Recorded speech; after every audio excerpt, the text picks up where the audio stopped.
안녕하세요. 저는 저의 일을 열심히 하며 사는 30대 초반의 여성입니다.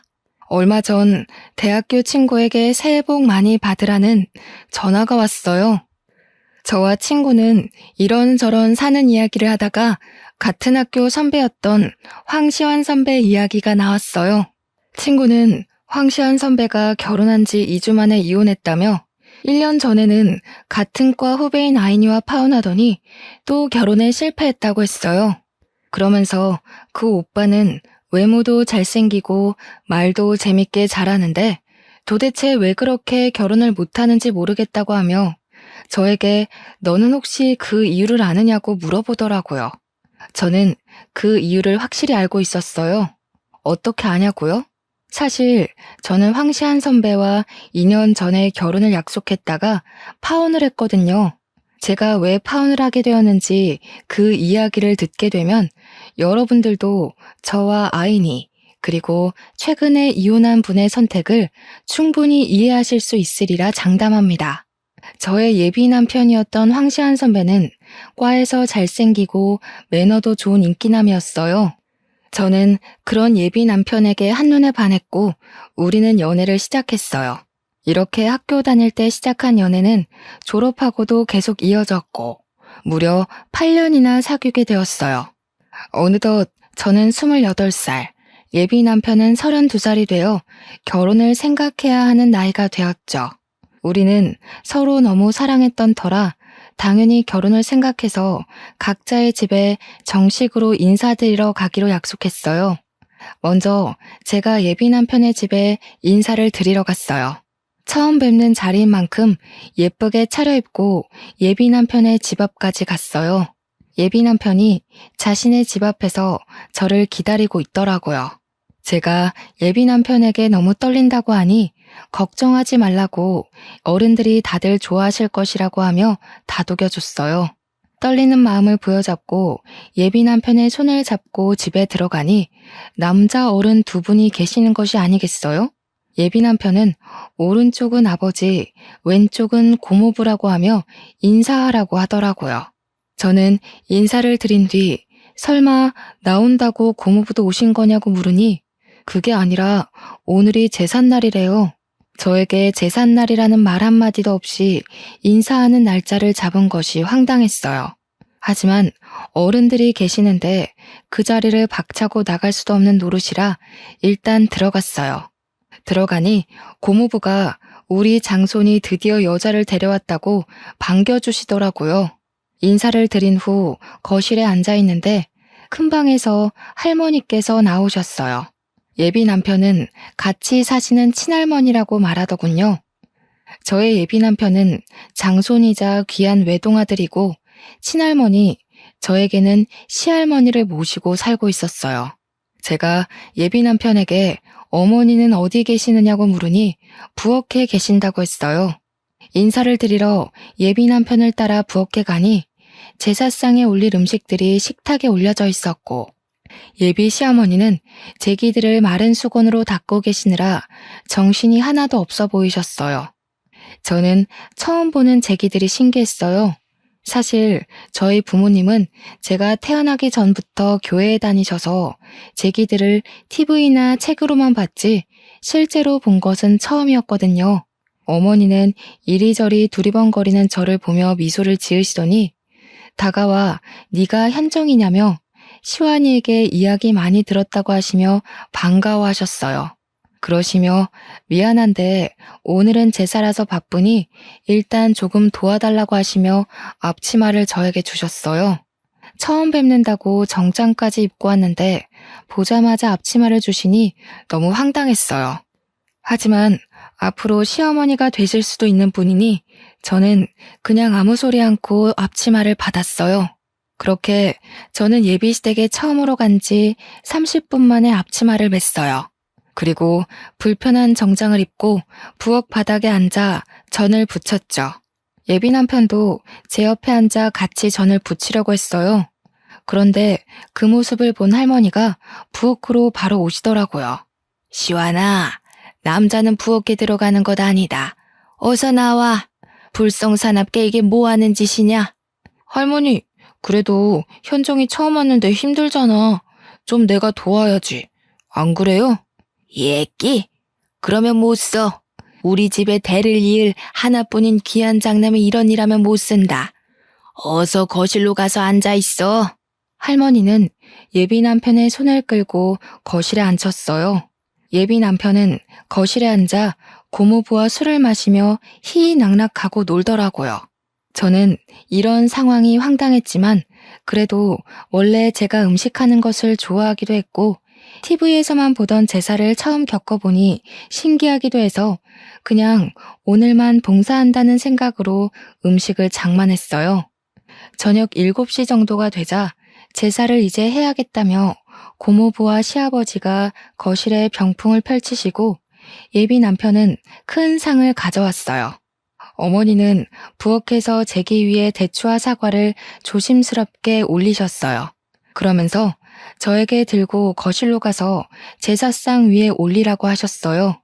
저는 어머니께서 주신 쟁반을 그대로 들고 가서 밥상에 반찬 올리듯이 아무 곳에나 음식을 두었어요. 너는 홍동백서도 모르니? 대추는 왼쪽에, 사과는 오른쪽에 두어야 할 것이 아니니? 할머니는 제게 음식을 잘못 올렸다고 다그치셨어요. 그런데 제사상 자체를 처음 보는 제가 이런 걸 알 리가 있나요? 저는 그저 이 상황들이 당황스러워 얼굴이 빨개져서 눈만 끔뻑거리고 있었어요. 할머니, 그거는 아직 저도 헷갈려요.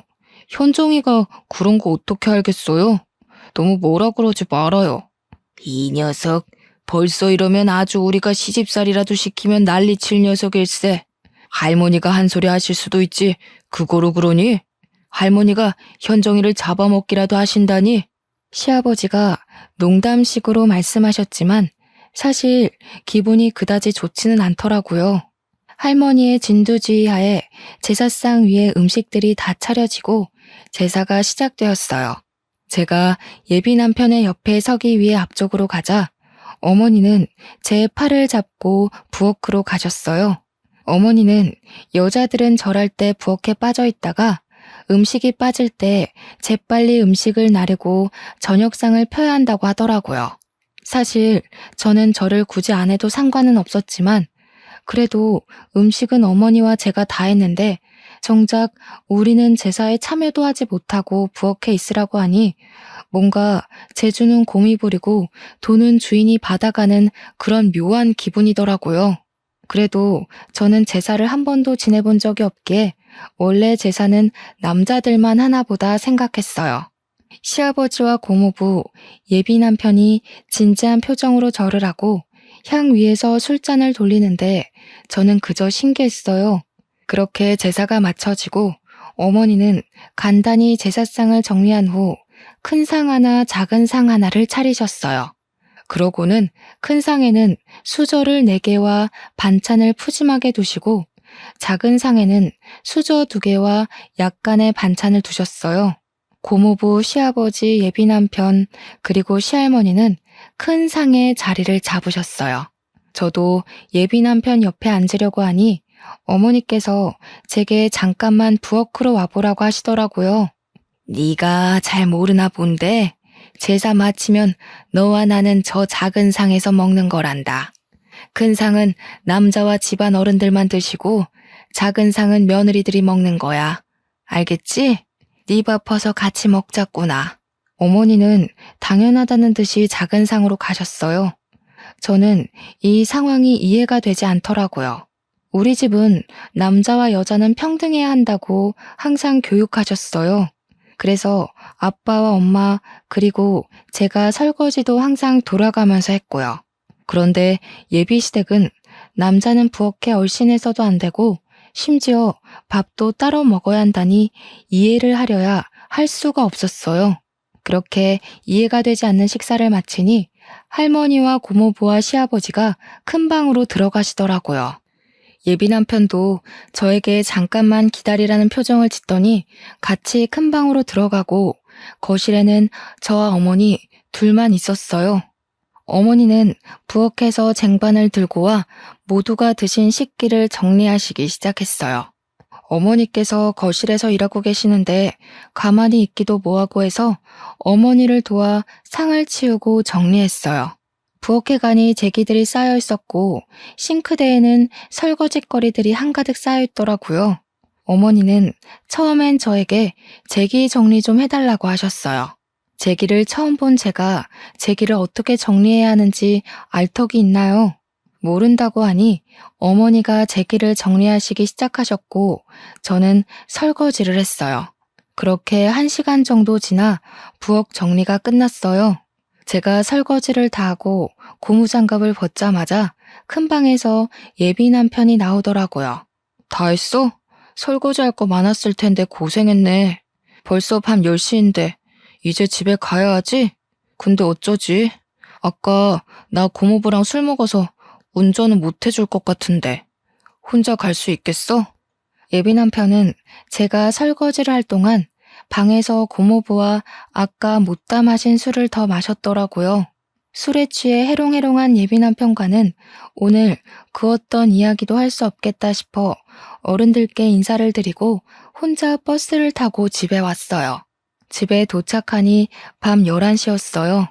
예비 시댁에 인사드리러 간다고 오전부터 나가서는 완전 파김치가 되어 밤늦게 온 저를 본 엄마는 깜짝 놀라서 무슨 일 있었냐고 물으셨어요.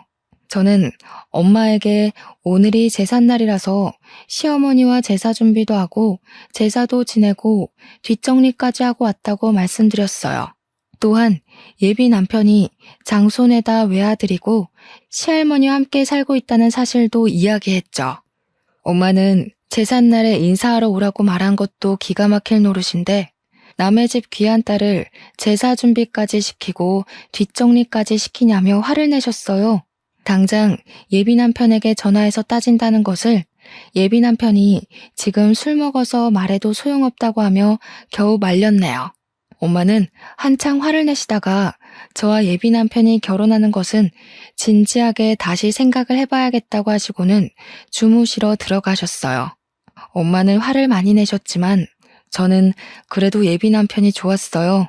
제사라는 문화가 그다지 싫지만은 않았고 무엇보다 예비 남편을 너무 사랑했거든요.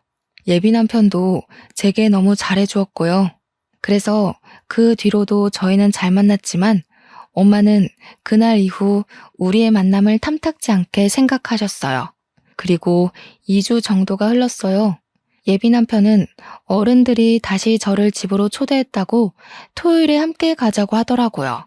저는 저번에 인사드리러 갔을 때 제삿날이라 많은 이야기를 나누지 못해서 다시 초대하셨다고 생각하며 그날 당연히 가겠다고 했어요. 약속한 토요일 오전. 이번에도 깔끔하게 정장을 입고 예비 남편 집 앞으로 갔어요. 문을 열고 들어가니 현관에 신발이 가득 있었어요. 집 안에는 어른도 있고 아이들도 있었는데 어른들만 해도 20분 정도가 있으시더라고요. 저는 현관에서 신발도 벗지 못한 채 이게 무슨 일인가 싶어 어리둥절하게 서 있었어요. 예비 남편은 가만히 있는 제 손을 잡고 들어갔어요. 그러더니 당숙 할아버지, 작은 할아버지, 남원 작은 아버지, 천안 작은 아버지 등 그 자리에 계시는 모든 분에게 각각 인사시켰어요. 일단 인사를 하긴 했는데 워낙 많이 계시다 보니 나중에는 이분이 저분 같고 저분이 이분 같더라고요. 인사를 할 때마다 다들 저에게 맏며느리감이라고 하시며 앞으로 하나뿐인 장손 시완이와 결혼해서 자주 보자고 반기셨어요. 한창 정신없이 인사를 하는데 부엌에 계시던 어머니께서 나오시더니 잘 왔다고 반겨주셨어요. 그러고는 오늘은 증조 할아버지의 제삿날이라고 하시며 제게 앞치마를 주시더라고요. 그때 그 앞치마를 보자마자 뒤도 돌아보지 않고 나갔어야 했는데 저는 또 바보같이 그 앞치마를 건네받았네요. 그렇게 저는 또 불편한 정장을 입고 앞치마를 입고 부엌 바닥에 앉아 육전부터 시작해서 파전, 산적, 동태전, 가오리전 등 제가 평소에는 잘 먹지도 않는 전을 잔뜩 만들었어요. 그날은 친척들이 많이 오셔서 그런지 처음으로 이 집에 왔던 이전 제삿날보다 훨씬 더 많이 음식 장만을 했어요. 제가 그렇게 허리도 제대로 펴지 못하고 음식을 할 동안 예비 남편은 조카들과 놀고 게임을 하며 아주 즐거워하더라고요. 저는 분명히 인사를 드리러 왔는데 또 이 집 제사 음식을 장만하고 있으니 화가 나더라고요. 그런다고 이렇게나 어른들이 많이 계시는데 그냥 뛰쳐나갈 수도 없고 해서 답답한 마음에 한숨만 푹푹 내쉬고 있었어요. 그런 모습을 예비 남편이 보았는지 부엌으로 와서는 많이 힘드냐며 어깨를 주물러 주었어요. 제가 그럼 힘들지 안 힘들겠냐고 말하려는 순간 시할머니가 저와 예비 남편에게 오셨어요. 시완아, 장손이 부엌에 오면 못 써. 그리고 지금 조상님들 음식장만 하는데 어깨를 주무르고 이게 뭐 하는 짓이냐? 당장 거실로 가. 할머니, 우리 현정이 인사드린다고 예쁘게 옷 입고 왔는데 얼마나 힘들겠어. 현정이 예쁘게 좀 봐주라. 예끼. 아무리 그래도 어른들 계시는데 장손이 그러면 못 써. 시완이 너는 어서 나와서 당숙한테나 가봐라. 할머니는 장손인 예비 남편이 잠시라도 부엌에 오려고 하면 장손은 부엌에 있으면 큰일 난다며 얼른 내보내셨어요. 예비 남편은 당숙 할아버지에게로 가서 술을 받아 먹고 있더라고요. 그렇게 예비 남편은 거실에서 술을 먹고 노는 동안 저는 혼자 엄청난 양의 전을 만들었어요. 제사 준비를 다 마치고 제사상이 차려졌어요. 저번처럼 저와 어머니는 부엌에서 제사가 마쳐지기만을 기다린 뒤 제사가 끝나자마자 저녁상을 차렸어요. 저와 어머니, 여자아이들은 작은 상에서 밥을 먹고 예비 남편은 큰 상에서 친척들과 남자아이들과 함께 밥을 먹었죠. 밥을 다 먹고 상을 치우려는데 할머니가 저와 예비 남편을 부르시더라고요. 너희는 결혼을 언제 할 생각이니? 우려 할머니가 허락해 주시면 당장이라도 하지. 그래? 얘야, 우리는 혼수나 예단 아무것도 필요 없다. 너희 집이 괜찮다면 결혼식 관련 비용도 우리가 다 내마. 사실 저희 집안 형편이 그다지 좋지가 않았어요. 그래서 혹시나 예비시댁에서 과한 예단이나 혼수를 가져오려고 할까봐 내심 걱정을 많이 했거든요. 그런데 이 집의 최고 어른이신 할머니께서 제가 말씀드리기도 전에 다 필요 없다고 하시니 내심 기분이 좋더라고요. 단, 한 가지 조건이 있어. 반드시 이 집에 들어와서 살아야 한다. 저는 평일에는 회사에 있으니 저녁에만 집에 있을 것이고 주말에는 예비 남편과 데이트를 하러 나가면 되니 이 집에 들어와 어른들과 함께 산다는 것에 대해 큰 부담은 없었어요. 무엇보다 이 불편함을 다 이겨낼 정도로 예비 남편을 너무 사랑했어요. 게다가 제가 결혼을 앞두고 걱정을 많이 했던 예단과 혼수, 결혼식 비용 문제를 한 번에 다 해결할 수 있기에 할머니의 말씀에 알겠다고 바로 대답했어요. 그래, 며느리라면 당연히 그래야지. 너네 집은 제사 언제 지내니? 부모님이 교회 다니셔서 제사를 지내지 않아요.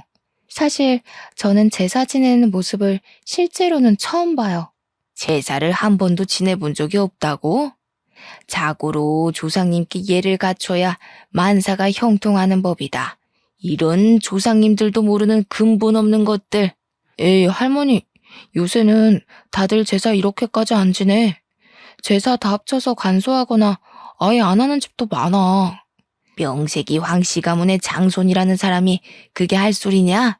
이것이 제사 안 지내는 근본 없는 년을 만나더니 애가 이상해졌네.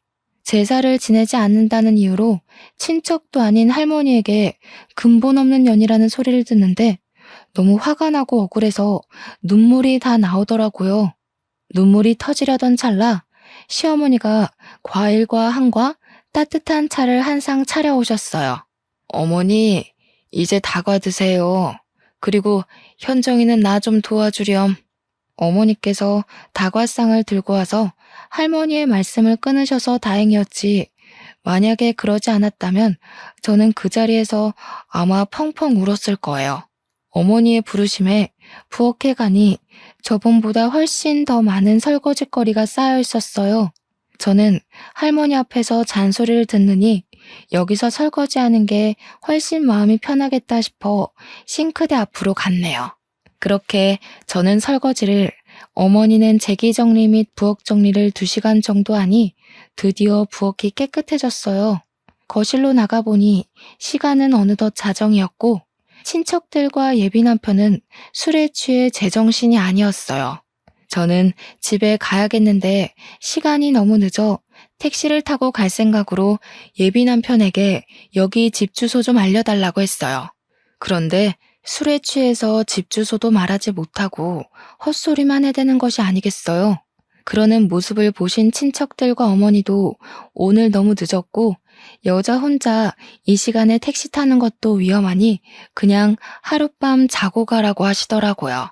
저는 어쩔 수 없이 엄마에게 오늘 집에 못 간다고 전화하고 예비시댁에서 원치 않는 하룻밤을 자게 되었어요. 어머니는 부엌 옆에 쪽방이 하나 있다며 그곳에서 자라고 이부자리를 펴주셨어요. 그리고 어머니께서 집에서 입으시는 편한 옷을 하나 주시며 옷 갈아입고 푹 자라고 하시고는 나가셨어요. 혼자 방에서 편한 옷으로 갈아입고 누워있는데 거실은 시끄럽고 장소는 세상 불편한 예비시댁이다 보니 잠이 쉽게 들지 않더라고요. 결국 저는 모든 친척이 다 술을 마시고 코 고는 소리가 들릴 때까지 뒤척이다가 겨우 잠이 들었어요.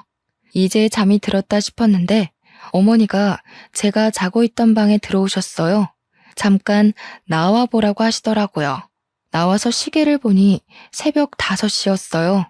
얘야, 우리 집은 며느리들이 새벽 5시에 일어나 음식을 준비하고 새벽 6시에 다들 밥을 먹는단다. 어지간하면 나 혼자 하겠는데 어제 무리를 했는지 몸이 안 좋아서 말이야. 미안한데 음식 준비 좀 도와주지 않으련? 어머니는 제게 부탁을 하면서도 계속 국을 끓이고 나물 반찬을 하느라 정신이 없으셨어요. 이미 저도 잠이 다 깼고 그 자리에 혼자 멀뚱히 서 있기도 다시 방에 들어가기도 좀 그러니 저도 어머니를 도와서 음식을 준비했어요. 우리 집은 아침, 점심, 저녁 모두 반찬이 최소 7개는 있어야 해. 황씨 가문이 큰 양반가라서 조상님들 때부터 그렇게 먹었다고 하더구나.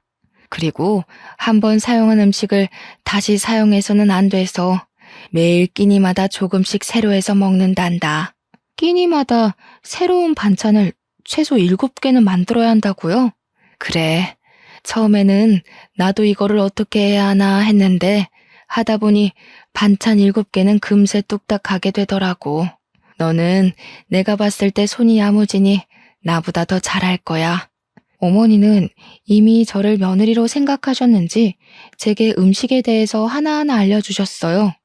저는 일단 말씀을 하시니 듣기는 듣는데 슬슬 제가 이 집에 들어와 사는 것이 걱정되더라고요.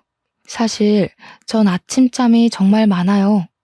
회사도 7시에 겨우 눈을 뜨고 나가는데 새벽 5시에 일어난다는 것은 상상도 할 수 없었어요. 게다가 이 집안의 아들들, 장손은 다 잠을 자고 이 집안의 핏줄이 전혀 섞이지 않은 어머니와 저만 황씨 집안 사람들을 위해 요리를 한다는 것이 썩 내키지는 않더라고요. 어머니께는 죄송하지만 어머니와 저의 모습이 황씨 집안을 위해 일하는 노비처럼 보였어요. 제가 이런 생각을 하는 동안에도 어머니는 쉴 새 없이 부엌 여기저기를 다니셨고 반찬이 7개나 있고 국이 있는 멋진 한 상을 뚝딱 차리셨어요. 어머니가 식사하시라고 말씀하시자 그제야 누워있던 친척들이 일어났어요. 다들 머리는 부스스하고 눈도 제대로 뜨지 못하고 밥을 먹더라고요. 저는 자리를 잡고 밥을 먹으려는데 어머니는 여전히 부엌에서 일하고 계시더라고요. 어머니, 식사 안 하세요? 밥 퍼드릴까요? 나는 원래 아침을 안 먹어. 아침에는 입맛이 없기도 하고 할머니께서 식사 끝나면 꼭 숭늉과 과일을 찾으셔서 준비해야 해. 나는 숭늉을 끓일 테니 너는 가서 밥 먹으렴. 어머니는 그 많은 음식을 다 준비하셨지만 제대로 드시지도 못하고 할머니의 후식을 준비하고 계셨어요. 그러는 어머니를 챙기는 사람은 이 집안에 아무도 없었어요. 예비 남편도 아버지도 그저 자신의 밤새 줄인 배를 채우는 데만 급급했죠. 그 모습을 보는데 이건 정말 아니다 싶었어요. 결혼 전에 예단과 혼수를 준비 안 해도 된다고 해서 한시름 났는데 결혼 후에는 예단과 혼수 문제보다 더 크고 말도 안 되는 문제들이 가득 쌓여 있었죠. 아침 식사와 정리를 마치고 예비 남편에게 얼른 집에 가자고 했어요. 집에 갈 준비를 하고 있는데 할머니가 저에게 앉아보라고 하시더라고요. 그러면서 황씨 가문은 옛날에 이렇고 저렇고 하시며 집안 조상님에 관해서 얘기하셨어요. 솔직히 귀에 하나도 들어오지는 않았지만 그냥 앉아서 네네 하면서 형식적인 대답만 이어갔어요. 그래서 말이다. 우리 집은 이렇게 엄청난 집안이라 명절을 가장 중요하게 생각한단다.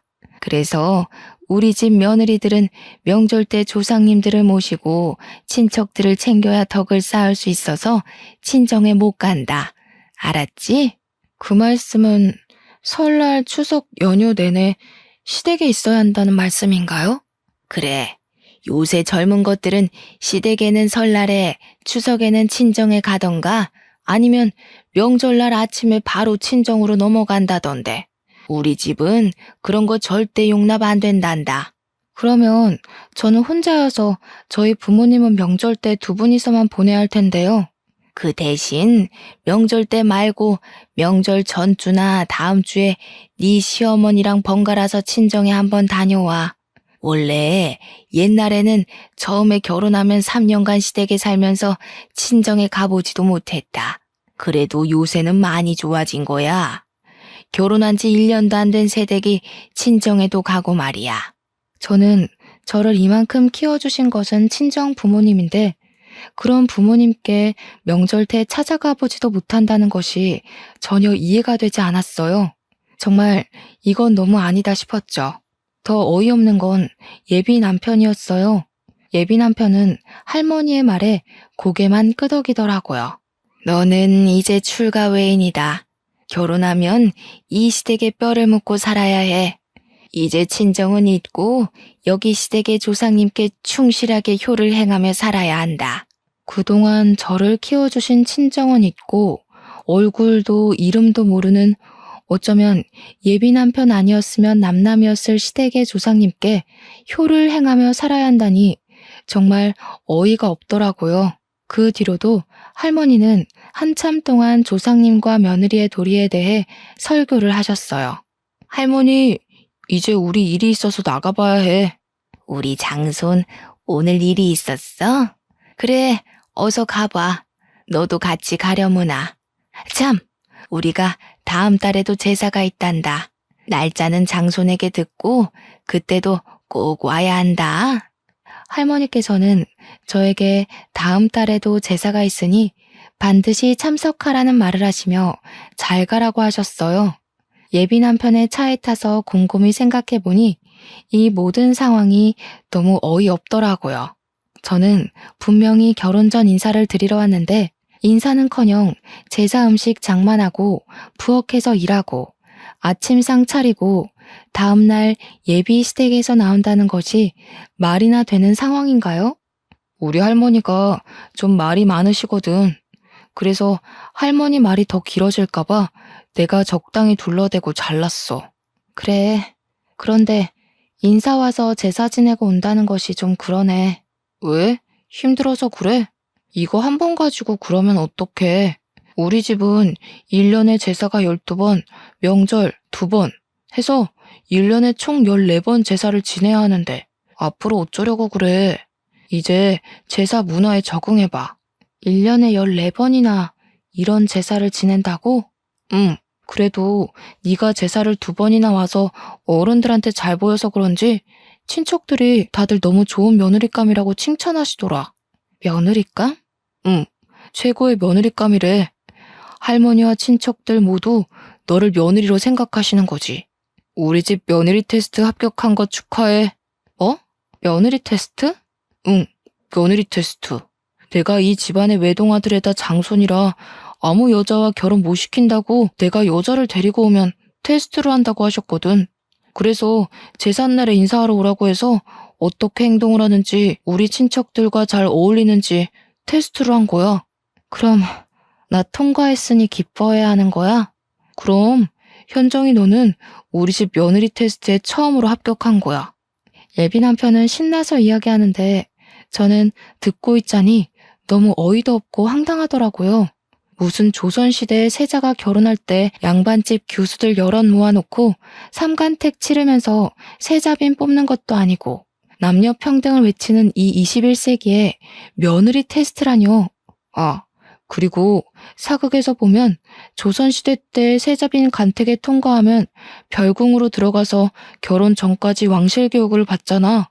그것처럼 우리 집도 옛날부터 며느리가 될 사람에게 결혼 전에 우리 집으로 오게 해서 교육을 받게 했어. 그래서? 그니까 다음 달에 제사도 꼭 참석해서 와서 어른들 모시는 것도 배우고 해야 해. 너는 제사를 한 번도 지내보지 않아서 더 많이 배워야 할 수도 있겠다. 다음 달 제사가 일요일이니까 금요일부터 우리 집에 와서 금, 토, 일 같이 생활하면서 할머니, 어머니한테 배워. 할머니도 예비 남편도 뼈대가 굵은 양반 가문의 집안이라서 며느리들은 교육을 받아야 한다며 제사 음식 장만을 도우라는데 빨리 이 집 며느리 자리에서 도망가야겠다는 생각뿐이었어요.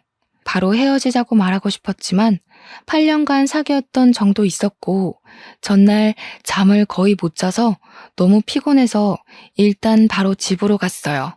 집에 오니 엄마는 저번에는 시댁에 인사드리러 간다 해놓고서는 11시에 파김치가 돼서 오더니 오늘은 아예 그 집에서 잠을 자고 왔냐고 뭐라고 하시더라고요. 저는 이 결혼하지 않겠다면서 어제 제사 지낸 이야기부터 아침에 할머니께 들었던 이야기까지 모두 다 하나도 빠짐없이 말씀드렸어요. 부모님은 이게 무슨 경우냐며 지금도 이러는데 결혼하고 정식으로 그 집 며느리 되면 혼수와 예단을 하지 않았다는 핑계로 시집살이 호되게 시킬 것 같다고 하셨어요. 특히 엄마는 절대 이 결혼 못 시킨다고 결사 반대를 하셨어요. 그리고 아빠는 저의 이야기를 다 듣고는 혼자 곰곰이 생각하시더니 예비 남편에게 똑같이 복수해야겠다며 다음 주 일요일에 집으로 초대하라고 하셨어요. 저는 아빠에게 어떻게 하실 것이냐고 물었지만 아빠는 아무래도 계획을 말씀해 주시지 않았어요. 다음 주 일요일, 아직 예비 남편이 올 시간이 한참 남았는데 아빠와 엄마는 옷을 차려입고 계시더라고요. 그러면서 오늘 교회 갈 건데 너와 시완이도 같이 가야 하니 옷 입고 준비하라고 하시더라고요. 사실 그동안 부모님은 일요일마다 교회에 가시긴 하지만 지금까지 한 번도 제게 같이 교회 가자는 소리를 안 하셨어요. 교회는 부모나 다른 누군가가 강요로 해서 다니는 것이 아니라며 나중에 제가 다 크고 마음에서 교회에 가고 싶은 마음이 생겼을 때 그때 다니라고 하셨죠. 물론 그런 마음이 생기지 않는다면 평생 다니지 않아도 된다고 하셨어요. 그러던 부모님이 갑자기 교회에 가자고 하니 의아하긴 했지만 그냥 부모님이 다니시는 교회를 우리에게 소개해 주시려고 그러는가 보다 싶어 저도 갈 준비를 했어요. 제가 외출 준비를 하는데 예비 남편이 집 앞에 와 있다고 전화를 하더라고요. 그래서 부모님께 말씀을 드리니 부모님은 그럼 지금 교회에 가자고 하셨어요. 예비 남편은 집에 인사를 드리러 왔는데 갑자기 부모님이 교회에 가자고 하시며 차에 태우시니 당황하더라고요. 저 근데 현정이가 교회에 다니는 줄 몰랐네요. 부모님은 다니셔도 현정이는 다니지 않는 줄 알았는데. 현정이는 안 다니고 우리만 다녀요. 현정이도 오늘 처음 가는 거요. 예비 남편은 계속 이해가 안 된다는 표정을 지었고 저 역시 아빠가 왜 이러시는지 몰라 가만히 있었어요. 저와 예비 남편은 그렇게 부모님을 따라 1시간 반 동안 같이 예배를 보고 교회 사람들과 같이 밥도 먹었어요. 그렇게 교회에서 3시간 정도 보낸 후 다시 집에 왔는데 예비 남편의 표정이 그다지 좋지 않더라고요. 그 모습을 본 부모님은 예비 남편에게 잠깐 거실에 앉아 표정이 왜 이리 좋지 않냐고 물어보셨어요. 사실 저희 집안은 대대로 불교 집안이고 교회를 그다지 좋아하지 않습니다. 그런데 일방적으로 교회를 데리고 가시니 기분이 좋지는 않습니다. 인사를 드리러 왔는데 교회를 데리고 가니 기분이 좋지 않았나? 그래, 그럴 수 있지. 그럼 자네 집에 갔던 우리 딸 기분은 어땠을 것 같은가? 무슨 말씀입니까? 우리 딸은 교회는 다니지 않았어도 기독교인 부모 만나서 제사를 한 번도 지내본 적이 없는 아이일세. 그런데 인사드리러 간 그런 딸에게 제사 준비를 2번이나 시켰다고 해서 일부러 이런 자리를 만들었네.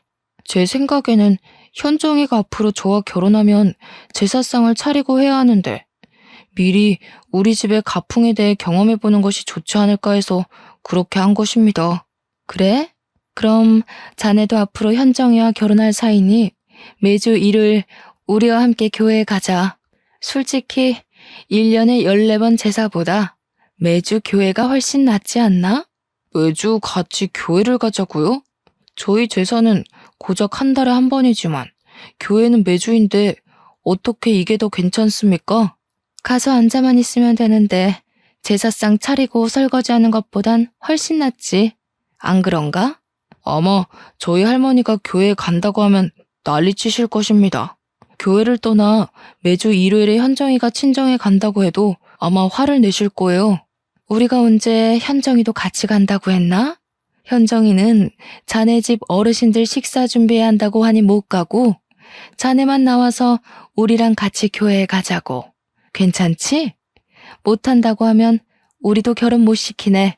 예비 남편은 그 이야기를 듣고 집에서 생각을 해봐야겠다면서 표정이 좋지 않은 채로 집에 가봐야 할 것 같다며 나가더라고요. 예비 남편이 간 후 저는 부모님께 어떻게 이런 생각을 하셨냐고 여쭤봤어요. 일단 그 집에서 너한테 이야기도 하지 않고 제삿날 인사하러 오게 한 것부터 나는 이해가 가지 않았다. 그래도 좋게 생각해서 친척들이 다들 한자리에 모였으니 너를 소개하려고 그랬나 보다고 좋게 생각하려 했어.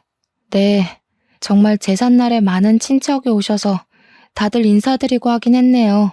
그런데 결혼도 아직 하지 않았는데 예비 며느리라며 잔뜩 음식 장만을 시키고 설거지까지 하고 왔다길래 화가 나더구나. 지금부터 이러면 진짜 며느리가 되면 아주 난리가 나겠구나 싶었지. 맞아요.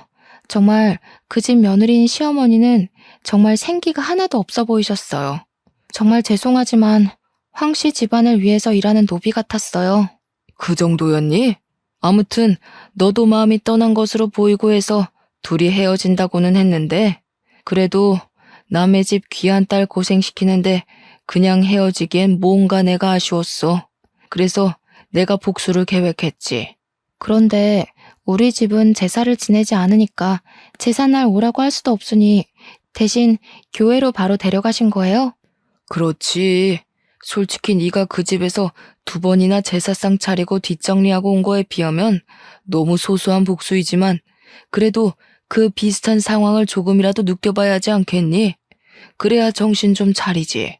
저는 부모님의 아이디어에 감탄했어요. 그렇게 한창 부모님과 신나서 대화하는데 예비 남편 번호로 전화가 오더라고요. 저는 이제 집에 도착했다고 전화를 한 줄 알고 받았는데 할머니셨어요. 너는 우리 집이 교회를 얼마나 싫어하는데 감히 우리 황씨 가문의 귀한 장손을 교회에 데리고 가니? 부정타게 말이야. 너네 부모는 생각이 있는 거니 없는 거니? 제가 전화를 받자마자 할머니가 소리를 고래고래 지르시며 혼내시는데 그 소리가 어찌나 큰지 정말 귀가 떨어져 나갈 것 같았어요. 제가 너무 놀라기도 하고 당황해서 가만히 있자 엄마는 제 핸드폰을 빼앗아 가셨어요. 안녕하세요. 저 현정이 엄마입니다. 보고 있자니 화가 나서 그랬습니다. 그럼 제사를 지내본 적도 없는 저희 딸이 거기에서 밤 늦게까지 제사 준비하고 치우고 한 것은 해도 되는 일입니까? 그야, 이제 현정이가 우리 집 며느리가 될 아이니 내가 교육했던 것이오. 이제 우리 황씨 가문의 며느리가 될 건데 그 전에 미리 우리 가문의 풍습을 익히는 것이 잘못된 거요? 가문의 풍습을 익히는 것이 얼굴도 모르는 조상 제사상 차리고 설거지하고 친척들 뒤치다꺼리하는 거예요. 그리고 며느리는 무슨 사람도 아닙니까? 그동안 키워준 친정을 잊고 명절 때는 가지도 말라니. 그게 무슨 말도 안 되는 경우입니까? 그야 우리 집이 양반 집안이라 항상 내려왔던 풍습이니까 그런 것이오. 그건 그렇고 주마다 우리 장손 교회에 오라는 건 또 뭔데? 이래서 예수쟁이들이랑은 말이 안 통해 말이. 무조건 제사는 안 된다. 교회만 나오라고. 이보세요. 저 사실 교회에 다니면서 현정이한테도 교회 다니자는 이야기 한 번도 안 했어요. 그런데 그 집에서 자꾸 결혼도 하기 전에 제사에 와서 준비하라니까 저도 화가 나서 그쪽 손주도 똑같이 당해보라고 일부러 그런 자리 만든 겁니다. 아주 말도 안 되는 소리를 짓거리네. 이래서 제사를 안 지내는 것들은 근본이 없어 근본이. 사람이면 자기 조상을 알아야지. 조상도 모르면서 무슨 하느님 예수님을 찾고 앉아있어? 그럼 그 집 며느리들은 자기 집 조상을 찾아야지 왜 애먼 황씨 집안 조상을 위해 일한답니까? 자기 조상도 모르니 그런 소리가 나오지. 이래서 교회 다니는 사람들은 사람 취급도 해서는 안 된다니까. 그래서 당신의 딸이 우리 집 제사 못 지내게 하겠다는 것이요? 그럼 우리도 결혼 못 시키니 그런 줄 알아. 네, 저희도 그쪽 아들 주마다 교회 안 오면 저의 귀한 딸 그쪽에 보낼 생각 없습니다. 경제적으로 힘들어 보여서 예단이고 혼수고 다 포기하고 몸만 와서 이 집에서 살라고 했구먼. 내 나름 당신네 생각해서 이렇게 하는데 아주 복을 걷어차네 걷어차. 할머니는 엄마에게 할 말 못한 말 다 하시고 전화를 끊으셨어요. 부모님은 화가 잔뜩 나서 다시는 예비 남편을 만날 생각도 하지 말라고 하셨어요. 다음날 저는 예비 남편에게 전화했어요. 어제 우리 집에 이런 일이 있었고 나도 그 집에서 며느리 노릇할 자신이 없어서 우리 이제 그만해야 할 것 같다고 말하려고 했죠. 솔직히 미워서 전화도 하고 싶지 않았지만 그래도 8년이라는 긴 시간을 사귀었고 결혼까지 약속했으니 확실히 끝내고 싶었거든요. 그런데 전화를 받지 않더라고요. 카톡도 보지 않고요. 그날뿐 아니라 다음 날이 되어도 한 달이 되어도 예비 남편은 아무 연락이 없었어요. 이렇게 저는 8년 동안 사귀고 결혼까지 약속했던 예비 남편과 파혼을 했어요. 아니지. 확실히 그만하자고 끝맺음을 한 건 아니었으니 잠수 파혼을 당했다고 표현하는 편이 더 맞겠네요. 10년이면 강산도 변한다는데 8년이면 절대 짧은 시간은 아니잖아요. 저는 8년간 예비 남편이 진짜 저의 남편이라고 생각하고 최선을 다했어요. 그런데 마지막 인사도 하지 못한 채 제가 사랑을 쏟아부은 그 시간이 순식간에 물거품이 되었어요. 그래도 끝맺음을 확실히 못해서인지 헤어지고도 한동안은 미련이 계속 남더라고요. 그래서 1년가량은 예비 남편을 그리워하기도 하고 원망도 하며 그렇게 눈물 속에서 시간을 보냈었네요. 그렇게 1년이 지나자 저도 어느 정도 마음의 정리가 되더라고요. 새로운 남자도 만나보라는 엄마의 말에 선짜리도 나가고 소개팅도 나가긴 했어요.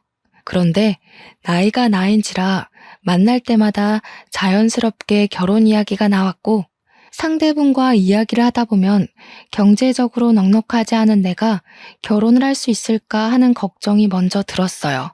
그때마다 예비 시할머니께서 하신 말씀대로 그냥 그 집에 들어가서 모든 것을 견디고 참고 살 걸 그랬나 하는 생각도 들더라고요. 그런데 그 집에서 정말 영혼 없이 모든 것을 체념한 표정으로 일을 하시던 어머니의 표정이 생각났어요. 그게 저의 미래의 모습이라는 생각을 하니 이건 인생을 망하는 길이겠구나 싶더라고요. 제가 본 그 집의 며느리는 자신의 조상 받드는 데 쓰는 일종의 도구이자 노예 같았어요. 그리고 할머니는 제사로 조상님께 덕을 쌓아야지 만사가 형통한다고 하셨지만 제사 열심히 지내는 그 집의 작은 아버지들, 고모부는 다 이혼해서 혼자 살고 계시더라고요. 과연 이러한 모습이 잘 풀리는 집안의 모습일까 하는 생각이 들더라고요. 제가 만약에 결혼해서 그 집 며느리로 있었다면 기가 막힌 황씨 가문의 가풍이 싫어서 저 또한 이혼했을 수도 있겠네요. 어쩌면 조상님 제사상 공들여 지낸 예비 남편 집보다 제사상 한 번 차려본 적 없는 우리 집이 조상님의 도움을 더 많이 받지 않았나 하는 생각이 들어요. 파혼하고 2년이나 지난 지금은 완전히 마음 정리를 하고 저의 일을 하며 재밌게 살고 있어요. 당분간은 누구 만나지 않고 일만 할 생각이에요. 그래서 일단 저 자신의 가치를 높여서 나중에 제가 정말 좋아하는 남자를 만났을 때 당당하고 멋지게 결혼을 하고 싶네요. 지금까지 기나긴 저의 파혼 사연 들어주셔서 감사합니다. 우리 다들 멋진 상대를 만날 수 있도록 자신의 가치를 높이기 위해 열심히 살아봐요. 아, 그리고 마지막으로 할 말이 있는데 시댁에 인사하러 갔더니 제사시키는 집안이 또 있다면 그 집에 들어가서 인사할 것도 없이 바로 나오세요. 제가 겪은 고생들 겪을 확률 99.99%예요. 꼭 도망가세요. 공대 졸업한 황시한 선배가 결혼하자고 해도 무조건 도망가세요. 그 집에 노예처럼 살고 싶으시다면 상관없지만 그게 아니라면 반드시 도망가세요.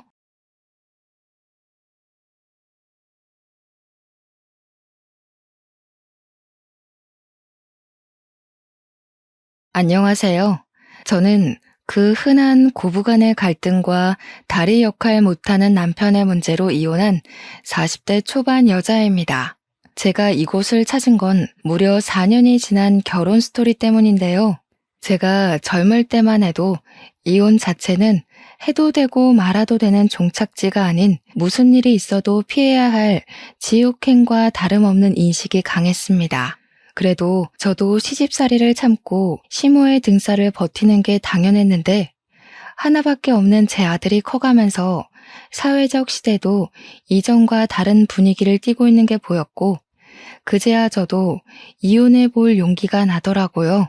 당연히 이혼까진 결코 쉬운 결정은 아니었습니다.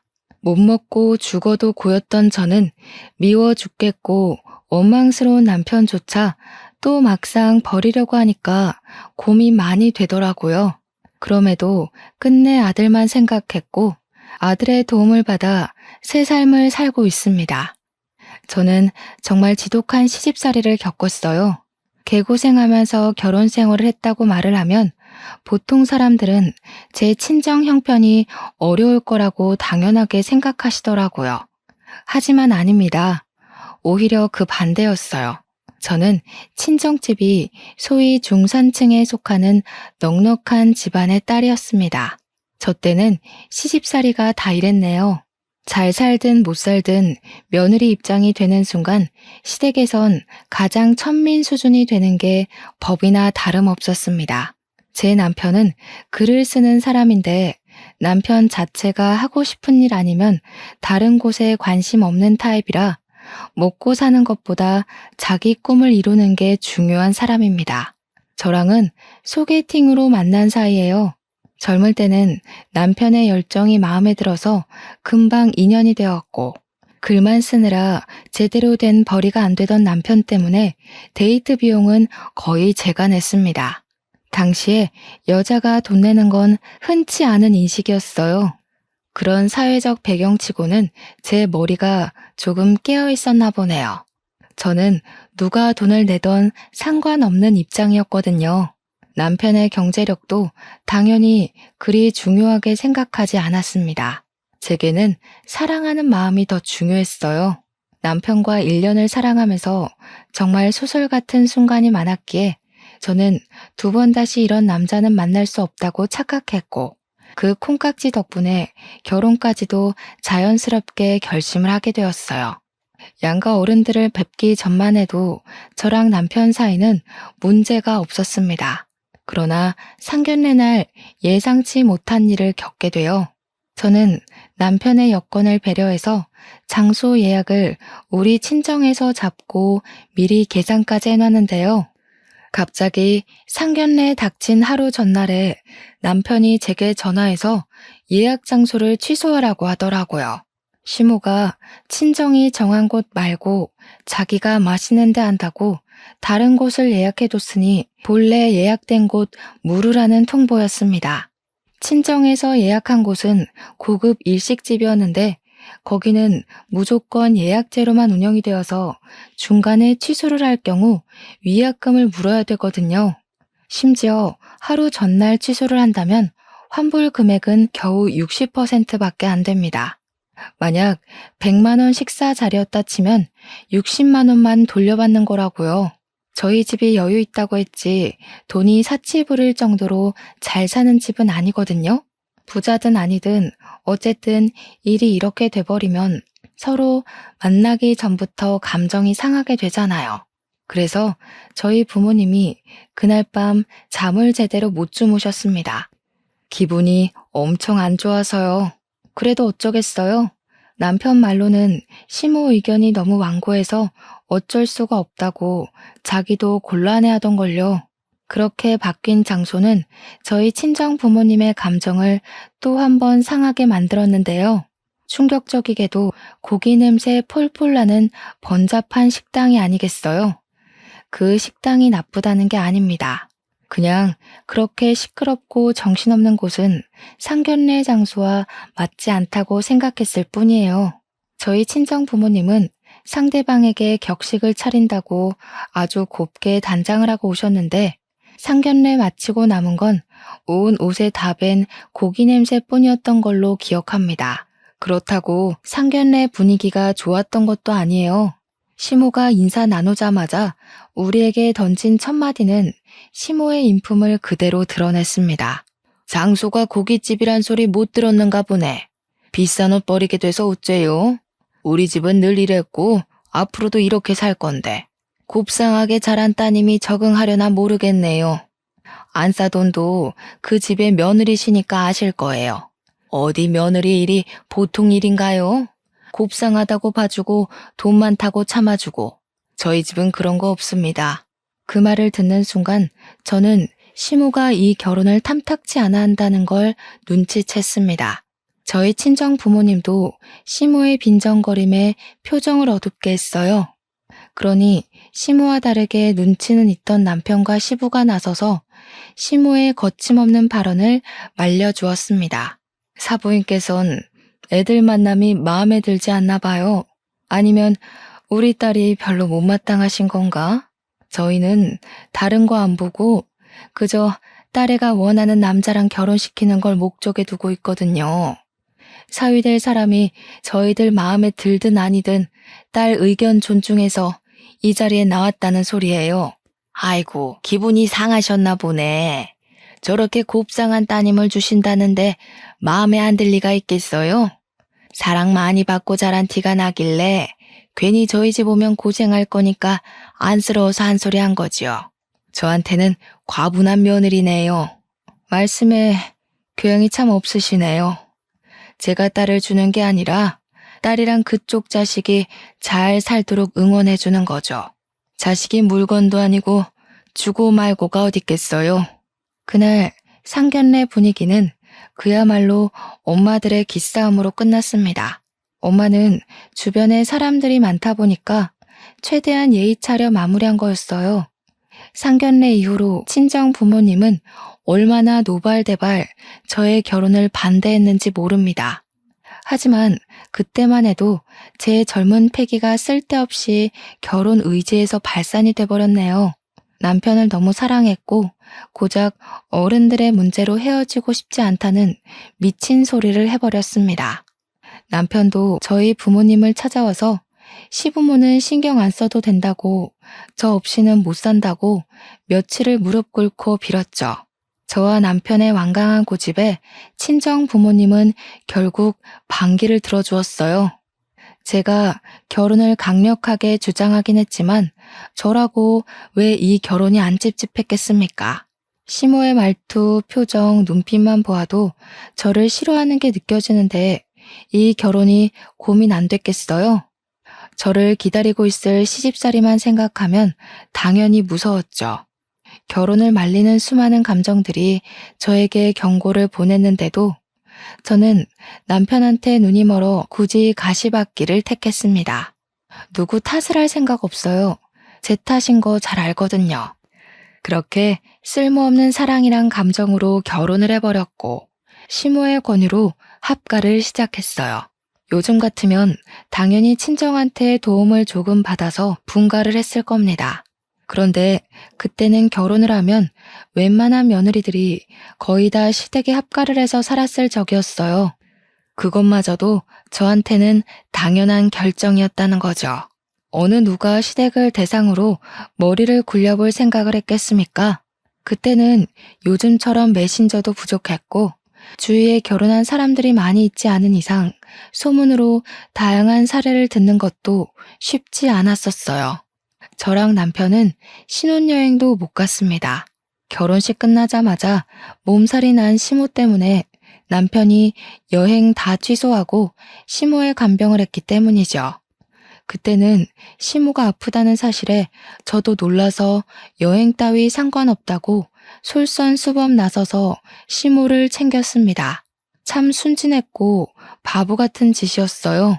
나중에 결혼한 지 1개월 정도 지나고 난 후에 시부가 저희를 배려해줘서 그나마 제주도 여행 정도는 다녀올 수 있었습니다. 그게 저와 남편이 둘만 즐긴 여행의 끝이었어요. 저는 결혼한 지 5개월 정도부터 나이 30대 중반이 될 때까지 시댁에서 씻지 못할 상처를 경험했습니다. 시모가 저를 별로 마음에 안 들어 한다는 건 알고 결혼을 했거든요. 그런데 그 미움의 강도가 그렇게 강할 줄은 몰랐어요. 시모는 제가 한시도 무릎을 펼 수 없게 만들더라고요. 시모 집이 대단하게 큰 건 아니었지만 그래도 방이 무려 3개가 있고 거실도 낙낙한 수준인데요. 그걸 저는 매일 손걸레질을 해야 했습니다. 남편이 밥 먹고 나서 하라고 하면 시모가 남편한테 쓸데없이 여자일에 입대지 말라고 했고 남편이 와서 그만 자라고 하면 시모가 할 일도 안 끝냈는데 기어들어가 잘 생각부터 하냐고 제게 눈치를 엄청 줬어요. 제가 임신을 했을 때도 시모의 용심은 하늘을 찔렀습니다. 걸레질은 당연했고 빨래, 설거지, 시모 등 때밀어주기 등등 갖가지 고생을 다 했어요.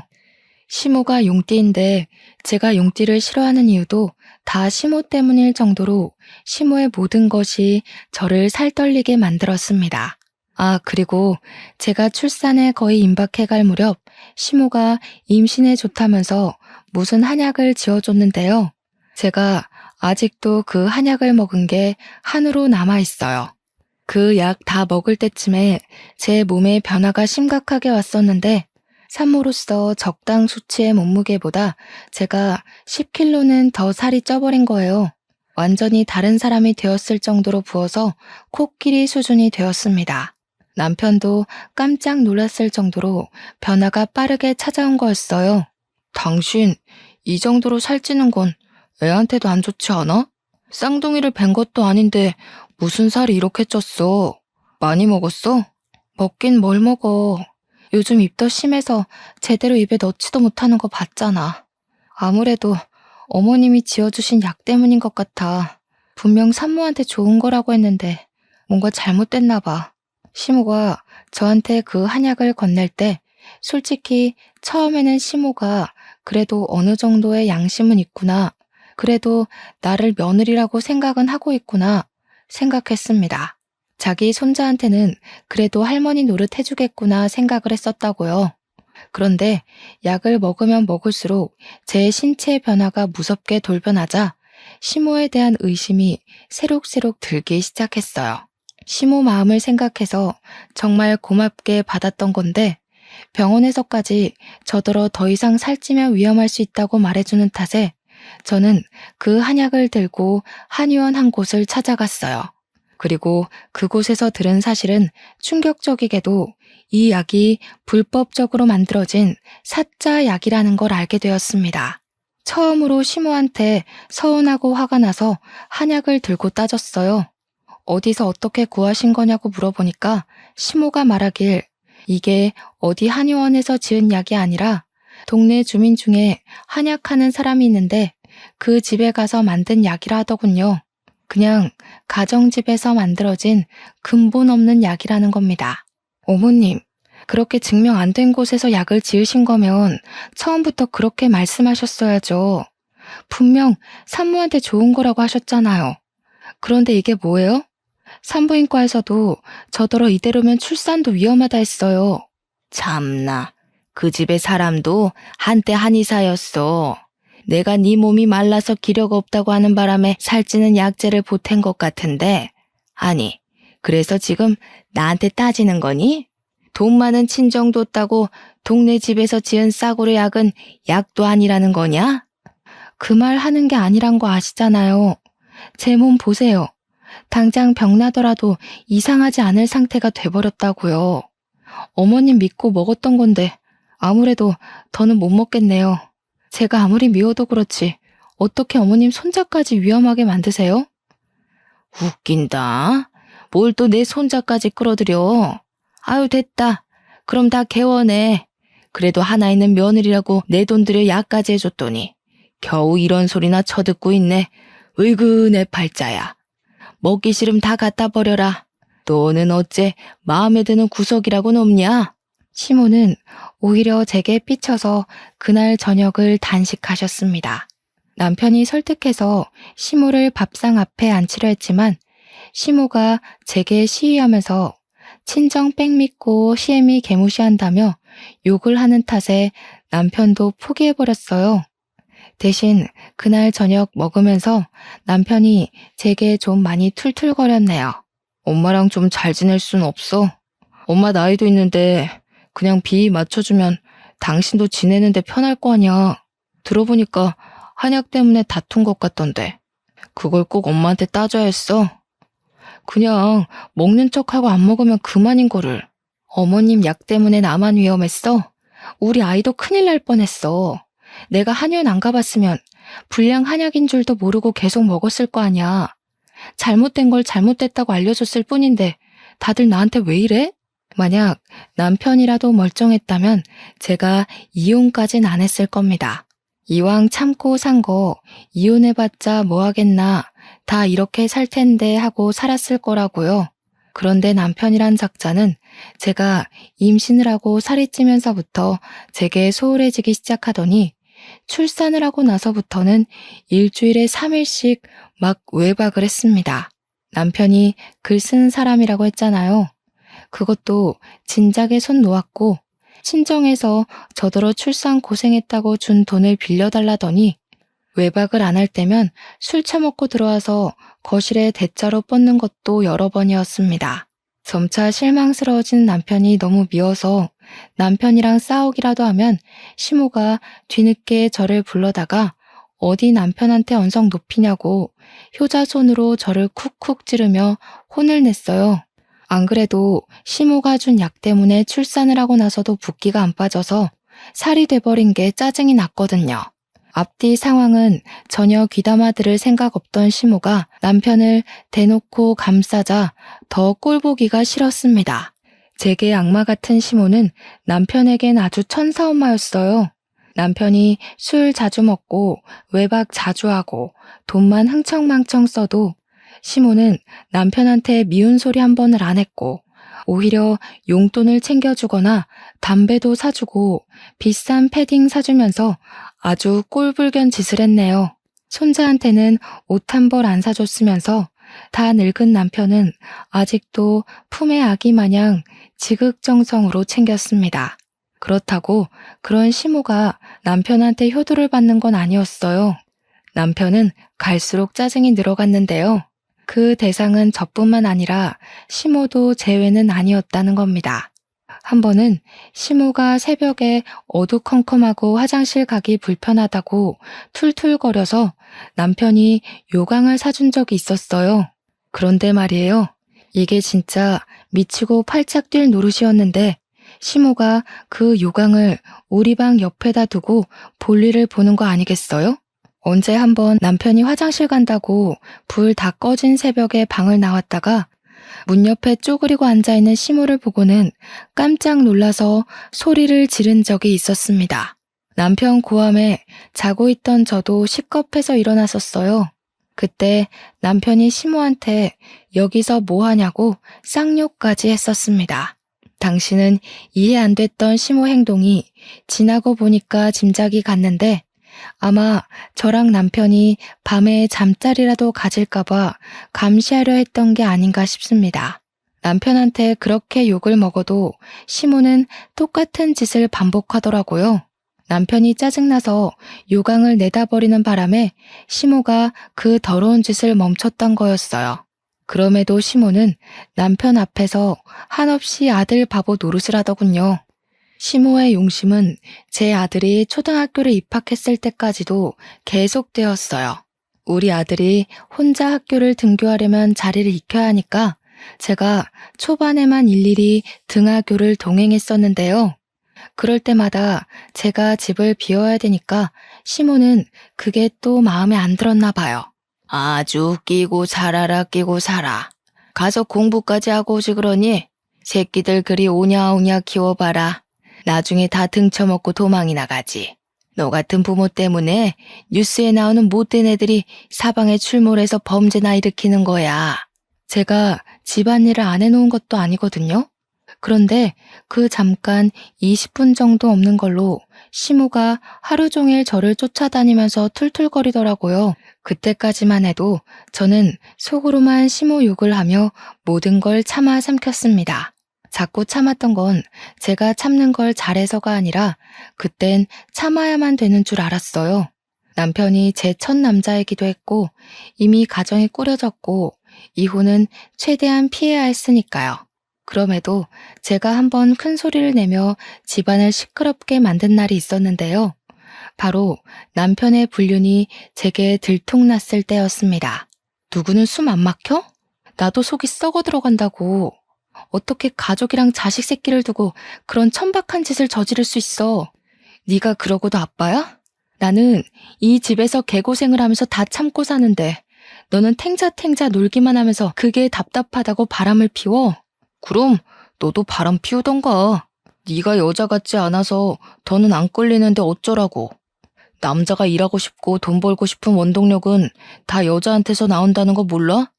와이프라는 사람이 덩치가 나만한데 내가 그런 힘이 생기겠어?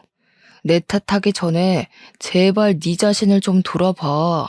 애 키우고 시집살이 하느라 따로 몸 관리할 시간이 없던 저는 시모 약 때문에 부었던 살을 전혀 빼지 못해서 통통한 몸을 그대로 유지하고 있었습니다. 근데 그걸 남편이 따끔하게 지적을 하니 순간 제 처지가 너무 서럽고 배신감이 치밀어 오르더라고요. 결국 저는 99번을 참다가 겨우 한 번 터뜨려서 남편의 귀싸대기를 날렸습니다. 하지만 남편이 저를 여자로 생각 안 한다는 사실을 망각했다는 게 큰 실수였어요. 남편은 저를 더 이상 소중하게 봐주지 않더라고요. 그래서 제가 겨우 한 대 날린 뒤로는 전세 역전되어 남편에게 손 쓸 수 없을 만큼 제가 남편 발에 구부러졌습니다. 그 순간 열린 방문 틈으로 저희를 몰래 훔쳐보던 시모랑 제가 눈이 마주쳤는데요. 시모가 바로 모른 채 하더라고요. 그 뒷날도 우리가 다툰 것에 대해 일절 언급하지 않았고 남편 불륜에 대해서도 전혀 물어보는 게 없었습니다. 아들이 쓰레기처럼 망가지더라도 시모한테는 사랑스러운 내 아들일 뿐인가 봐요. 다시 생각해도 정말 구역질나고 소름 끼치네요. 남편의 불륜은 한두 번이 아니었습니다. 여자도 굉장히 짧게 만나고 많이 바뀌었어요. 우리 아들이 중학생이 되었는데도 남편의 바람기는 날로 살아나기만 할 뿐 전혀 죽을 생각이 없더군요. 저는 우리 아들 공부에 방해될까봐 최대한 남편이랑 안 싸우려고 노력했고 싸우더라도 방문 닫고 큰 소리를 냈지만 아마 들릴 수밖에 없었을 거예요. 저희 방이랑 아들 방이 나란히 붙어 있거든요. 아들에게 부모의 못난 모습을 계속 노출하는 것도 제게는 또 하나의 곤욕이었습니다. 아무리 감추려고 해도 어쩔 수 없는 저의 처지를 아들이 어느 순간부터 알고 있다는 티를 내기 시작했어요. 제가 쓰러지고 싶고 지쳐도 아들만 보고 겨우 참고 살고 있는데 아들이 그걸 아는 것 같다는 거죠. 한날 아들 방에 간식을 챙겨주러 갔다가 아들이 해주는 위로를 듣게 되었는데요. 엄마만 마음 준비되면 나는 언제든지 엄마한테 힘 보탤 수 있어. 이 집에서 나가고 싶으면 말해줘. 엄마 안 다치게 내가 여기서 내보내줄 거야. 어느새 저보다 훌쩍 커진 아들을 올려다보면서 저는 엄마로서 제가 참 못난 모습을 보여주고 있었구나 싶었어요. 당시에 힘들어 미칠 지경이었지만 그래도 아들한테만큼은 강한 엄마로 보이고 싶었던 것 같아요. 마지막으로 붙들고 있던 엄마로서의 긍지를 지키고 싶었던 거겠죠. 아들이 당시 무슨 의미로 제게 그런 위로를 건넨 건지도 모른 채 저는 그저 아들에게 미소를 보였습니다. 엄마는 괜찮다고, 아빠랑 자주 싸우더라도 또 금방 화해한다고. 그러니까 우리 아들은 아무것도 신경 쓰지 말고 건강하게만 커다라고. 그렇게 말하고서 눈물이 날 것 같아 아들 방을 도망치듯 나와버렸습니다. 중학생 아들이 아무리 듬직하게 컸다고 해도 제 눈에는 아직 아기였으니까 지켜주고 싶었어요. 괜히 어른들의 세계를 빨리 알려주고 싶지 않더라고요. 그렇게 딱 죽기 직전의 기력으로만 살아가던 중 오랜만에 반가운 소식을 접하게 되었는데요. 바로 멸치잡이를 떠났던 시부가 돌아온다는 연락이었습니다. 시부는 시모 등살에 못 이겨서 쥐죽은 듯 살다가 시모가 돈 벌어오라고 하도 쪼는 덕에 우리 아들 초등학생일 때 멸치잡이를 하러 나가셨어요. 그곳에서 숙식을 하며 시모에게 돈만 보내주고 살고 있었죠. 그랬던 시부가 이제 그만 체력도 안 좋고 몸도 늙어서 멸치잡이 그만두고 집에 돌아왔는데요. 제가 무엇보다 기뻤습니다. 왜냐면 그래도 시부는 제게 며느리 사랑이 뭔지 알게 해준 분이거든요. 시모 눈치 때문에 제게 마음껏 애정은 못 주셨지만 시모 몰래 뒤에서 저를 근근히 챙겨주셨어요. 제가 목도 못 축이고 걸레질을 하는데 물도 떠다 주셨고요. 마트를 다녀올 때면 제가 좋아하는 뻥튀기도 꼭 사다 주셨어요. 이런 소소한 마음들이 제겐 마른 하늘의 담비 같은 존재였습니다. 그러니 반가웠죠. 아들 말고는 제 편 없는 이곳에서 아군이 생긴 기분이었거든요. 그런데 역시나 집안 분위기에 찬물을 끼얹는 건 늘 시모 짓이었어요. 시모는 무려 10년 넘게 멸치잡이로 타지에서 고생을 하고 온 시부에게 해도 너무한 시비를 걸었는데요. 쥐꼬리만한 돈 찔끔찔끔 보낸 주제에 뭐 대단한 일 했다고 반겨줘? 이제 골병 들어서 들어갈 돈 더 많겠네. 이럴 거면 그냥 나가서 콱 죽어버리지. 집 찾아올 기운은 있고 돈 벌 기운은 그리도 빨리 죽디? 그 말은 제 화까지 돋을 정도로 충격적이었습니다. 저는 시부 반응을 먼저 살폈어요. 역시나 시부 또한 무척 화가 난 상태더라고요. 무려 10년을 돈 갖다 바쳤는데 고작 한다는 소리가 저런 말이니 이건 하늘이 인내심을 시험하기 위해 시모를 보낸 게 아닌가 싶을 정도로 밥맛인 발언이었습니다. 그동안 쌓인 과거까지 한꺼번에 폭발해 미쳐버린 시부는 집 거실에 있는 TV를 넘어뜨려 깨트렸어요. 그것에 시모도 같이 열이 받았는지 리모컨을 던졌고 순식간에 거실은 싸움판이 되었습니다. 시부가 집으로 귀가한 첫날인데 가족을 위해 그 고생을 하고 와선 얼마나 속상했을까요? 그나마 그날은 남편이 있었기 때문에 시부랑 시모의 관계를 말릴 수가 있었습니다. 하필 그날은 주말이라서 아들도 집에 있었거든요. 다 큰 아들이 곧 고등학교 입학을 앞두고 있어서 반배치고사를 준비 중인데 이 번잡한 상황이 방해될 것 같더라고요. 걱정되는 마음에 아들 방을 돌아봤는데요. 아들이 휴대폰으로 시부모가 싸우고 있는 걸 찍고 있었습니다. 제가 다 당황스러워서 아들한테 작은 목소리로 뭐 하냐고 물었더니 아들은 대답도 안 하고 방으로 쏙 숨어버렸어요. 그 일은 제가 그리 크게 의의를 두지 않아서 넘어갔어요. 그 일보다 더 긴박한 상황이 눈앞에 펼쳐지고 있어 시부모 다툼 말리는 데만 정신을 빼고 있었거든요. 그런데 이런 수상쩍었던 아들의 행실 덕분에 훗날 제가 인생에서 가장 큰 결심을 하는 날을 맞게 됩니다.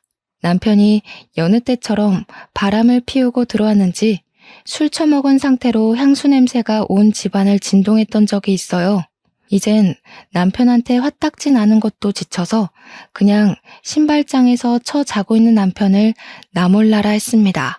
새벽에 시모가 화장실 가다가 발견하면 남편 안 챙겼다고 뭐라 하겠지만 그냥 남편 꼬락서니가 너무 짜증나고 실증나서 아무 생각도 하기 싫었어요. 그렇게 남편을 내버려둔 채 혼자 방에 누워서 잠을 청하려고 했는데요.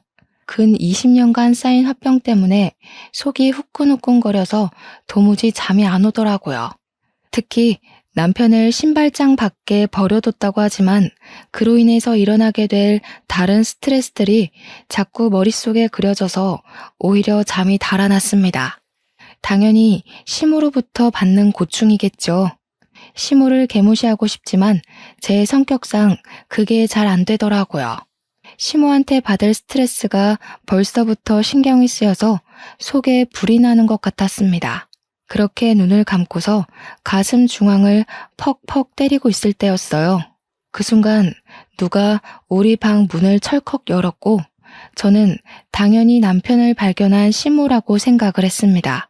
방문 열리는 순간 심장이 더 미친 듯이 뛰었어요. 시모 얼굴 마주하기도 전에 숨이 턱 막혀버렸죠. 하지만 의외로 들린 목소리는 엄마라고 부르는 제 아들의 기척이었습니다.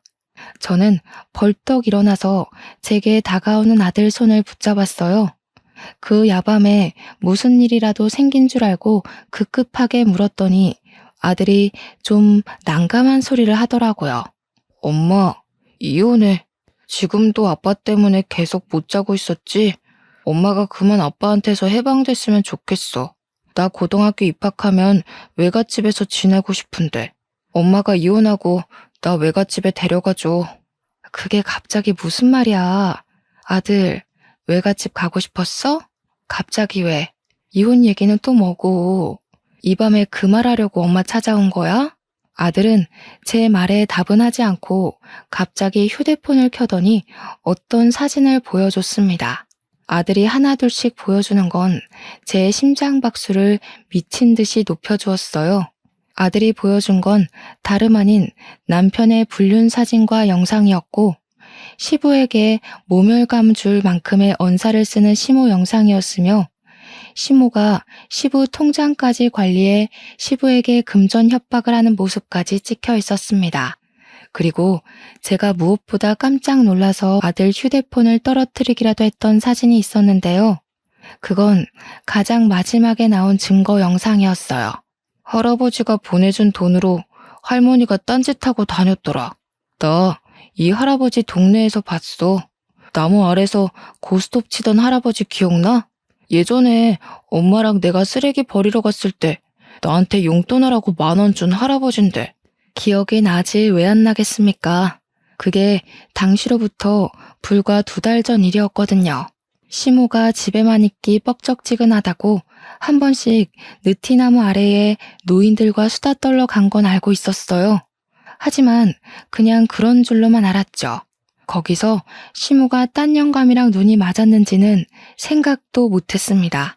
시모 불륜 증거물에만 충격을 받아 잠시 망각하고 있었는데 문득 아들이 이 많은 걸 다 어떻게 알았고 왜 이런 것들을 다 가지고 있는지 어디서 구했는지가 궁금하더라고요.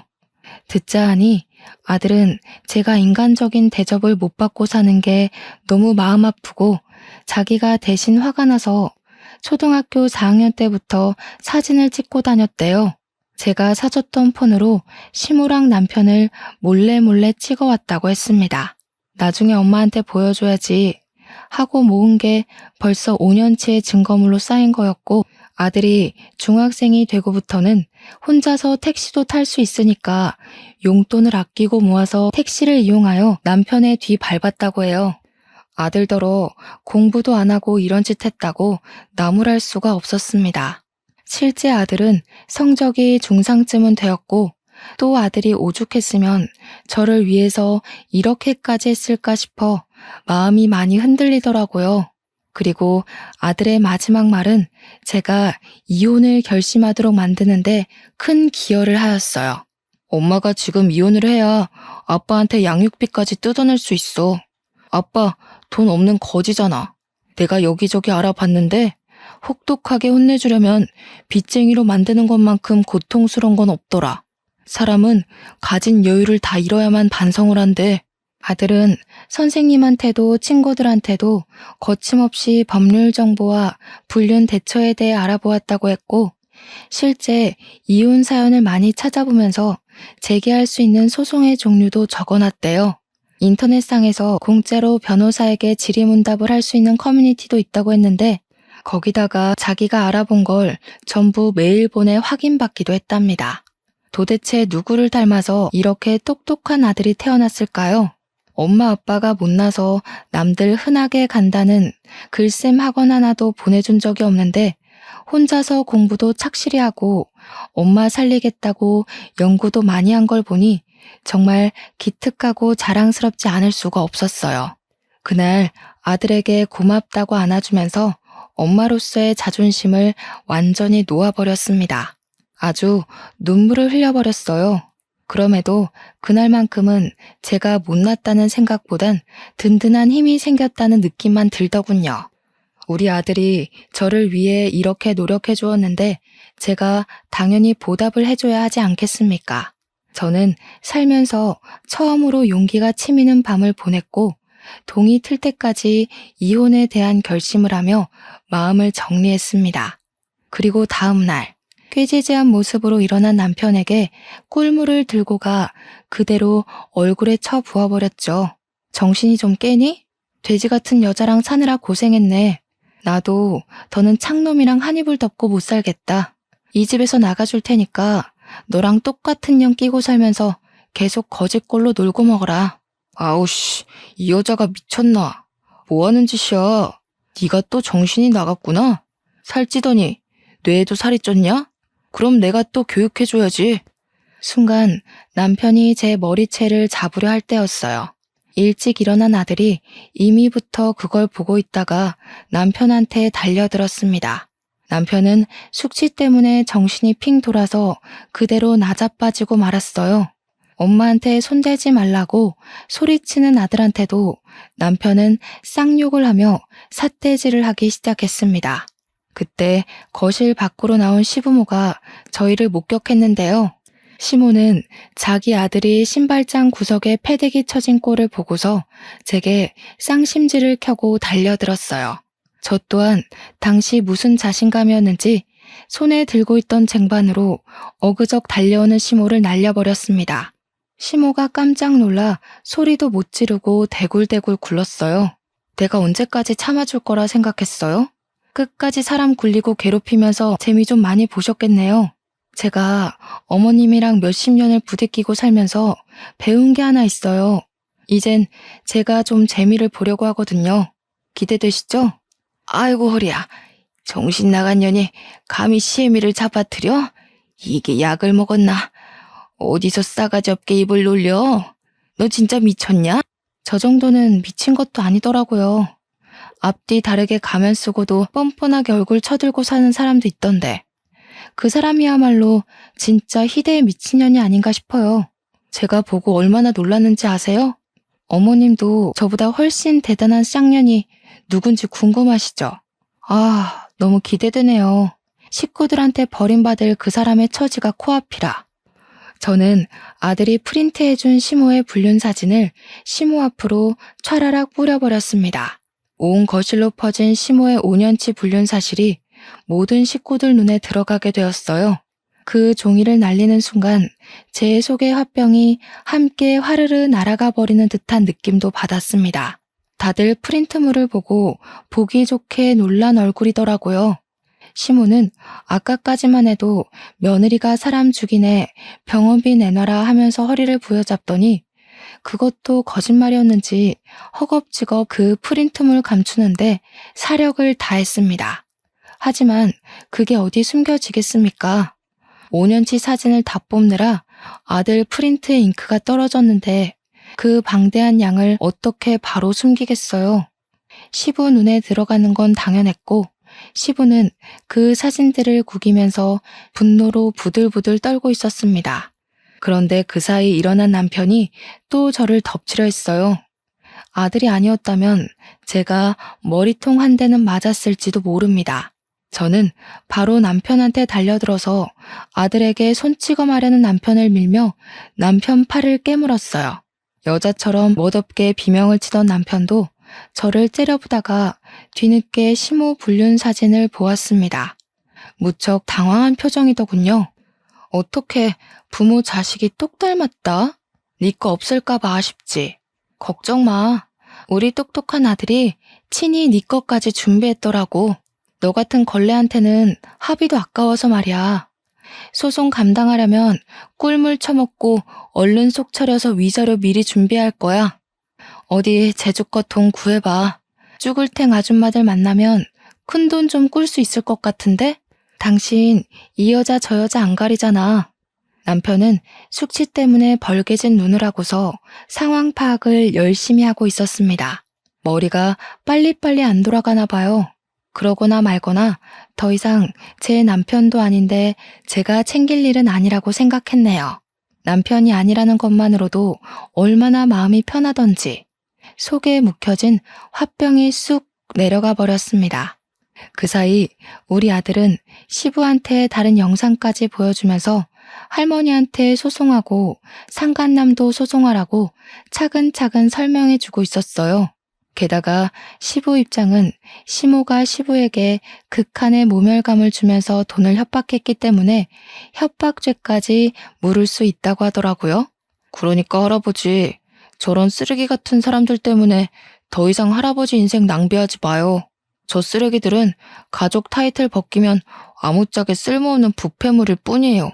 주변에 독되는 사람들은 뭐가 됐든 그냥 버려야 해요. 할아버지가 행복하면 나중에 알아서 다시 좋은 사람들이 붙을 거니까 지금은 할아버지가 행복해지는 게 우선이에요. 시부는 제 아들을 기특하게 보면서도 아들 말이 하나도 틀린 것 없다면서 저처럼 큰 결심을 하셨습니다. 그 자리에서 시부는 시모한테 단단히 각오하라며 이혼 소송을 선언했고 돈 없으면 그 당산나무 영감한테 가서 도와달라고 사정하라면서 자기한테는 씨알도 안 먹힐 용서 빌지 말라고 하셨어요. 이제야 자세 낮추는 것 말고는 방법이 없다고 생각한 시모가 시부한테 매달리며 시부 발목을 잡고서 절절 매기 시작하더군요. 오해라고 했다가 다 자기가 잘못했다고 했다가 아주 정신없이 용서를 빌었습니다. 딱 시모의 정신 상태처럼 말이죠. 거머리같이 들러붙은 시모를 그대로 발로 밀어버린 시부는 저희 아들을 데리고 앞으로 어떻게 해야 되는지 자문을 구했어요. 정말로 바로 소송을 결심한 것 같더라고요. 그래서 저는 시부와 나란히 시모랑 남편을 소송했고 저는 무려 20년 만에 그 시궁창에서 빠져나올 수 있었습니다. 갈라서고 나니까 하늘까지도 그렇게 예뻐 보이더군요. 저희 아들은 외갓집으로 가려고 했는데 그러면 혼자가 된 시부가 걱정이 되었어요. 그래서 아들의 동의를 얻고서 친정을 안 가고 시부를 모시고 살려고 했거든요. 그런데 시부가 거절하더라고요. 자기 멸치잡이 하는 데서 동료들이 다 이혼한 사람들인데 같이 요양하며 지내자 했다고 당분간 섬에 가서 낚시하며 쉴 거라네요. 제 아들 말대로 시부는 자기 행복을 위해 먼저 노력해보고자 할 거랍니다. 시부가 제게 마지막 작별 인사를 하면서 한 번씩 손자나 보여달라고 하길래 저는 주책맞게도 시부 앞에서 눈물을 터뜨려 버렸어요. 그러니 시부가 또 운다면서 저더러 참 정도 많고 눈물도 많아 큰일이라고 너털하게 웃으면서 달래주었습니다. 그러면서 우리 아들 보고는 엄마 잘 지키라고, 항상 건강하고 씩씩하고 공부 열심히 하라고 하곤 저희 곁을 떠나가셨어요. 시부랑은 당연히 현재도 근근히 연락하며 지내는 중이에요. 시부가 최근에 일본으로 해외여행을 가셨는데 너무 좋다고 저희 보고 놀러 가라고 사진을 찍어 보내줬습니다. 친구분들이랑 해외여행을 즐기고 있는 시부 모습은 여태 제가 봐왔던 얼굴보다 훨씬 젊어져 있었어요. 사람은 웃으면 복이 오고 행복하면 젊어진다더니 그런 말이 얼추 맞긴 한가 봐요. 참, 그리고 제일 중요하고 쓸모없는 사람들 뒷얘기가 남았죠. 이건 제가 깜빡하고 남편 연락처를 차단하지 못해서 문자로 연락을 받았던 사실인데요. 남편이랑 시모가 당연히 한순간에 빚쟁이가 되었다고 해요. 거기서 시모가 자기 아들한테 우리 이제 어쩌냐고 우는 소리를 했대요. 그런데 남편이 시모 보고 한 말이 웃겼습니다.